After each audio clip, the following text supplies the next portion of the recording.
Hey, what's going on, everybody? Boilon here, and welcome back to another episode of Marvel Strike Force.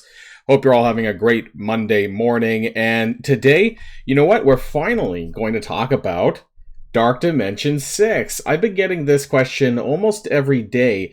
DMs asking me when I'm going to be talking about Dark Dimension 6. And let me tell you exactly why I haven't been talking about it. And that's because I think for 99.5% of the player base, outside of maybe the top 100 players or so, I honestly think that we're not going to be seeing it anytime soon within, if we're lucky, the next 6 months. And that's kind of the reason why I haven't done videos about this is the best character, these are the characters that you should be building for Dark Dimension 6, because we're going to have like 6 more months of characters that are probably going to be power creeping a lot of the existing characters. And so I don't think that there's a lot of locks that are, absolutely characters that you're going to be building for this. However, I think there's probably like maybe about 5 or 6 that are most likely going to be locks.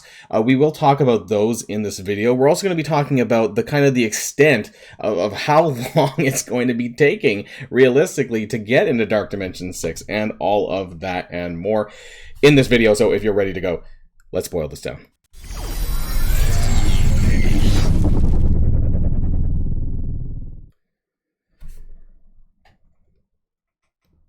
Now, first of all, we are going to do a little bit of a recap of things because there's a few things that actually happened on Sunday afternoon that I guess we should talk about here, which is somewhat related to Dark Dimension 6. There's a few things, namely the raid seasons. So that kind of flipped over on the weekend as well on Sunday, and it's interesting. So they changed a little bit the way that the raid season works now. Instead of raid credits, we're getting like more raid orbs as a result. So no more hoarding for earn raid credits if that's ever a requirement for events. And I don't know if they really changed all this stuff too much, but it's mostly the raid orbs in the beginning. But the big thing that they changed is how Spidey Big Time is in the raid season payout. Now, I kind of expected it to be in the milestone itself because that's how it was for Silver Surfer and Spider-Gwen, Ghost Spider. But now it's in the ranked reward. So this is going to happen every 2 weeks. I guess the difference between it being in the milestone and in the ranking is that, when you do the milestone, you get it more immediately and you don't have to wait 2 weeks, I guess. You would wait 2 weeks for it to refresh, but you could get it near the start of the raid season when you max out the milestone. But now we have to wait. Now, for me, my alliance is in the 3 to 5% range here for Spidey Big Time. So that's about 40 shards. So I'm still going to have to wait about 6 weeks before I actually get him unlocked free to play. Now, I think he's going to be a very great character, and actually, I guess a little bit of an early spoiler is that I do think that he is going to be a lock for Dark Dimension 6 City, or just in general, he's going to be a character that you're probably going to want to build for Dark Dimension City, whether you're in 4, 5, or 6, or 3, 4, 5, whatever. Whichever number Dark Dimension City that you're going up in, I think he is going to be a very strong character. His stats are very strong standalone, and he has a pretty good, decent kit. We'll get into more of him later. But yeah, they did actually increase the amount of, you get quite a bit of teal orbs. However, you don't get teal epic orbs, G18 orbs, until you get into the top 1%. And I think that's pretty hard to do. I mean, I don't know how many alliances that are. Like I said, I'm in the 3 to 5% range. I think this is like maybe top 300 alliances. I'm not sure. So they're the only ones that really get the epic orbs, or aka the G18 orbs. And that's 25 orbs there. But there is quite a bit of the teal elite. That's G17. And then these are just standard sort of G16 and origin gears and things like that, and regular gear pieces. But, it's not bad. It was actually a really nice increase to see, because obviously it's something that we didn't have before. So I'm not going to, say, oh, we do deserve more, but it's okay. It's extra stuff. The other thing that I want to talk about is the Incursion raid. So previously, I as soon as the raids came out, I trashed this because the rewards were garbage. They were garbage. The G18 Teal Epic Orbs were flat garbage.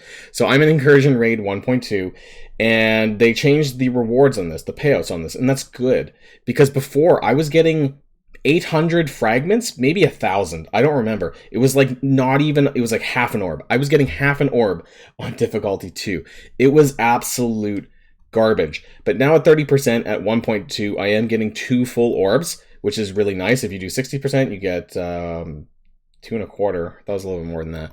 But if you do 1.3 at 30%, I think you get 5,000, and at 1.4 you get 3 orbs.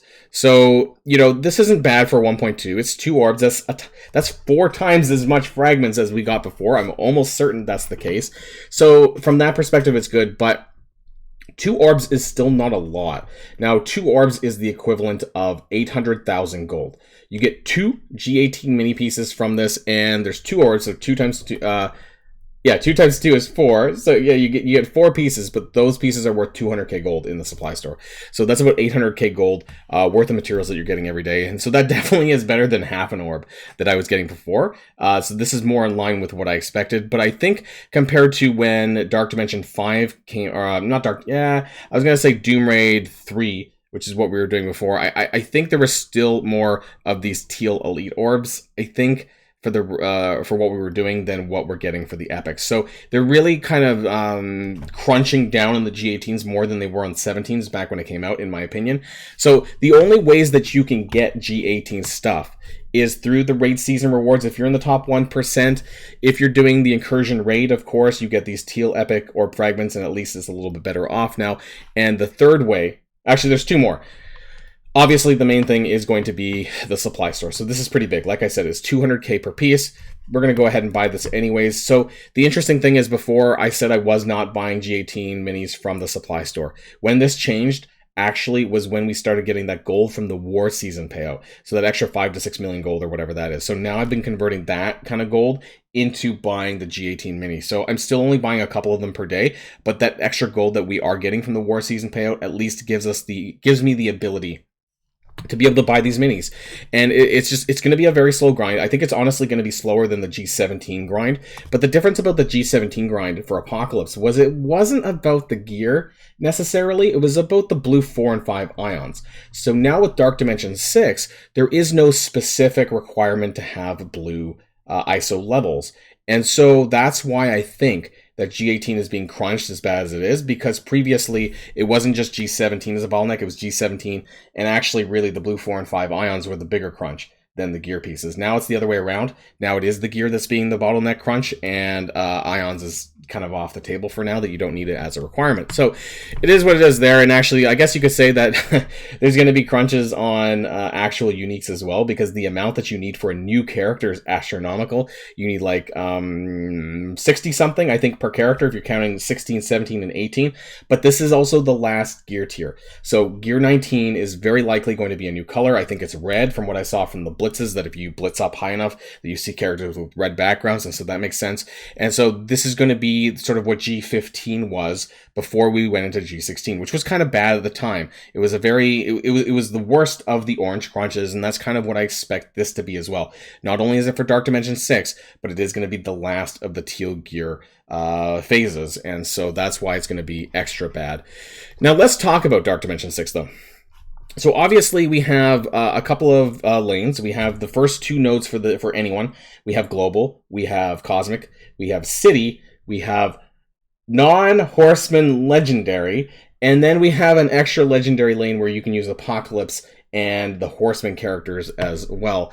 So there's a couple of locks that I want to talk about, and personally, and just right off the bat, I have zero intention in upgrading any of my Horsemen to G18. I did take them to G17, but I'm not going to be taking them up to G18. And the reason for that is because I am going to hopefully, because I know how long it's going to take to get to Dark Dimension 6 for us regular plebs. It's going to take us at least 6 to 9 months.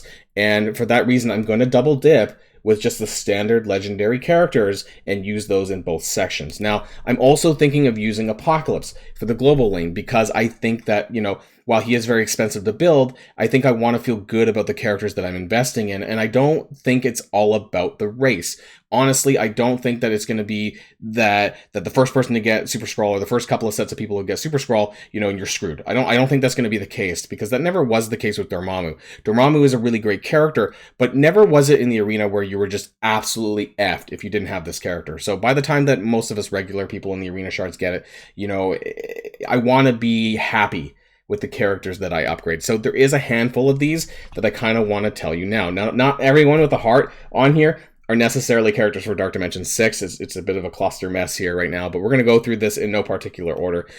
I know, you're looking at my swarm, right? Infestation is still on the table. We're going to talk about him. I actually do plan to take him to Dark Dimension 6 City, but this is not something that I recommend for everyone, but I will be taking him alongside Spidey Big Time, who I mentioned earlier on. I know that everyone thinks it's funny that I have like a level 95, 336k swarm. But anyways, let's start there actually, since I was talking about him. Obviously, I don't have him unlocked. The reason why Spidey Big Time is a lock for me is because there's a couple of reasons. He's a city character. There's a big struggle right now for city characters. There's not a lot of great ones, in my opinion, to choose from. And I don't think it's the best idea to just go right into the new Warriors. I know they're a Cosmic Crucible team, but they are old characters, and I don't think that they're going to stand the test of time, in my opinion. So I would be careful about that. But at the same time, if you're thinking of new Warriors, I feel like you might as well take like Cloak and Dagger together. And I feel like if you break them up and only use like one of them, it's kind of not that great. But Spidey Big Time is a city character. He's a tech character because there's still, until we get that raid team, there's still a bit of a lack of overall tech characters at this point in time. And he has very high stats and has a lot of debuffs. So I think that's really good. One thing I really like about his kit, and you know, I think we did actually talk about Spidey Big Time in general, and it's this, nope, where does he get it? In one of his upgrades, I suppose. It's this one, the level 5. When this character is attacked, fill speed bar by 20% for self and all infestation allies. This occurs outside of war, and because I'm also planning on taking Swarm, any time that he gets splash damage or anything like that, he's going to give 20% to himself and to Swarm. And so I think that's really awesome. Even if you use him standalone, you know, he's going to get a lot of turns and he has a lot of great debuffs. So he's going to be a character that you're going to want, and he's going to have that survivability. Lots of survivability, and his stats are great. So that's just one there that I want to talk about. We're going to go to Nick Fury next. This is part of the legendary lane. Both Nick Fury and Nova, I think, are locks. Nick Fury is amazing. His summons are amazing. They hit like trucks. And I think he's honestly the best character on the Invader team. Even though he's a rework character and not a new character, I bought a 7 red for Nick Fury because I think he's flat out amazing. And it's funny because he kind of used to be not so great, but now, you know, his rework is really nice. Summons are really great. And I think he's going to be a shoo-in for that legendary lane, the non-horseman legendary lane. Same with Nova for different reasons. Obviously, he is the newest on the block. I know there's some people who are a bit concerned about the overall Nowhere team. We're not going to be discussing Nowhere in this video, but I know there's a lot of people who are concerned about how good Nowhere is as a team, but I'm not really recommending the whole Nowhere team. I'm just saying that he's the newest character. He's got a battlefield effect, and so he's going to be valuable in that legendary lane because you want the newest characters or the best characters that you can get really at that time. Now, as far as that lane goes, I plan on probably just waiting for some of the other trial legendaries to come out. I think that we're going to have at least 1 or 2 more, honestly, by the time that regular plebs like us, you know, get into Dark Dimension 6. So I think that there's space to you only really need to think about 3, and then you can probably get 2 more of those trial legendary characters down the line. And so I think Magneto is a good third character because you're still going to be using Death Seed. I'm very surprised if they got rid of Death Seed. So Magneto's probably going to be that third legendary there. So you get Magneto, Nova, Nick Fury, and then the 2 other trial characters within the next 6 months. And honestly, because I don't see people really finishing this free to play in any fast manner before those 2 characters come out. So that's the legendary lane, and I plan on taking them into the Horseman section as well. That being said, I'm still probably going to upgrade Apocalypse as part of the global lane. So I guess whoever I end up ditching in that last section of Dark Dimension 6 will be whoever the weakest link of my legendary characters will be. Now, as far as other picks, Vol. I mean, honestly, not only does Vol have Dark Dimension text in all of her, all of their... Yeah, I know that some people are getting on to me at that. It's just, I do correct myself. It literally just takes a second. But they do have Raid and Dark Dimension text in like every single attack. And so, really good character. And I think not only are they a stat beast, we talked about this already in previous videos. They do have long cooldowns, but of course there is that part of the kit with the exposed, which Vol can apply to characters. It's really important, and I don't think it's going to be very hard to sort of get back up to the energy levels. They have that the health steal as well in Dark Dimension, which is very, very powerful for all allies. So very, very solid lock here. Brand new character, going to be using the Bifrost raid team. You're going to be using a lot of Vol. So Vol's a lock there for the Cosmic section. Other locks, honestly, I might take Ultron into the global lane. I think Ultron's going to be a very powerful character. Once again, you have tech. And so I guess it depends on when that tech raid team actually does come out, how many of those characters are actually valuable outside of their team, outside of raids, and how many of them are potential usable characters for the Dark Dimension 6 section. I'm wondering if we're going to be getting a city villain tech team. There was rumors of like Scorpion who was going to be a tech character, and I don't know, like part of me wonders if we're going to be getting some villain city tech characters, specifically those traits, and so we'll have to wait and see. Kang the Conqueror, obviously an insane great character.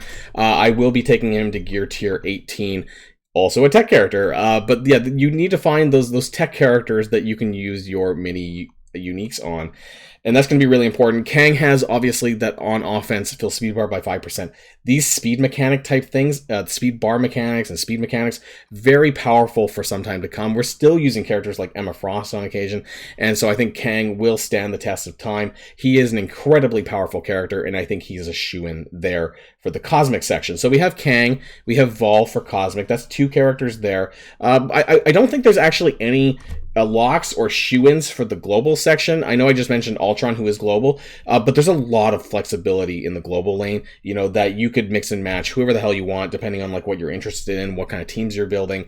And so I don't want to really talk too much about global specifically because there's a lot of options there. You know, if you're building the Infestation team, Black Widow could actually be a solid choice as well, because Black Widow was a choice in the past for Dark Dimension 3 and 4 because she is very cheap to build in the tier, just in general. She only requires 2 gear pieces, which makes her a very easy build for that.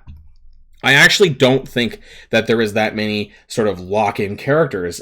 You know, we'll do other videos down the line about characters that I think are the best at this time, but I don't even know if it's worth talking about even, because it's going to be so far down the line before people are even have 10 characters to go in, even 5 characters. Like, I'm not sure if you should drop your gear if you have enough for 5 characters. I think you should wait until you're closer to about like halfway to finish Dark Dimension 6, like 10-ish characters, before you actually drop the gear on the characters, because you never know when more characters are going to come out that are better, and you might actually regret your investment. You might regret dropping the gear in a bit early. So what I'm doing is just I'm doing a lot of hoarding, because I, for the most part, don't know who I want to take yet, because every single patch we're whipping out characters like every single week. So there's going to be new characters that are, you know, potential choices for Dark Dimension that you might want to think about until you're actually ready to go in.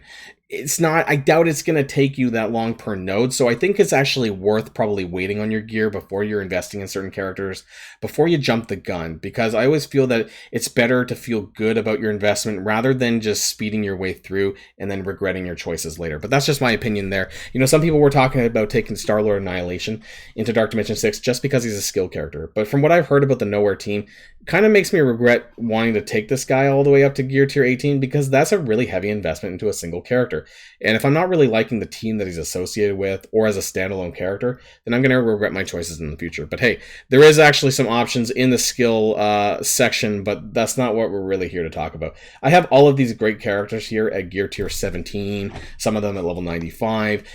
I'm not even sure if the Eternals are necessarily locks either, because, you know, some of these characters that I've mentioned are already Mystic characters. You know, Vol's a Mystic character, so, you know, am I going to have the Mystic gear to take both Icarus and Cersei? I'm not going to take just one. I would have to take both. So am I going to do that? I don't know. It's a lot of Mystic gear. And so there's a lot of great characters, but we're going to be getting a lot more great characters every single patch. So that's why I'd really be cautious about it, and I think we're pretty far away from most of us standard people from getting into Dark Dimension 6. But like I said, just some caution is what I'm kind of adding here, is just making sure that people are aware of how long it's actually going to take you to get enough gear to actually step in, but also, you know, make sure that you have enough to really think about it. You know, I wouldn't just gear your first 5 characters and just go in for the first 2 nodes. It's going to be a waste of time. So I would make sure that the gear that you're putting into characters are the ones that you think are going to be the best, or that you just want to have fun with. You know, for me, I'm doing Swarm because I want to have fun in Dark Dimension City, and I'm doing Spidey big time as well. But hey, we'll have more time to talk about this in videos to come, and that's just the end of this video. So enjoy the rest of the week, everybody, and until next time, stay safe and healthy, and I'll see you all later. Boilon signing out.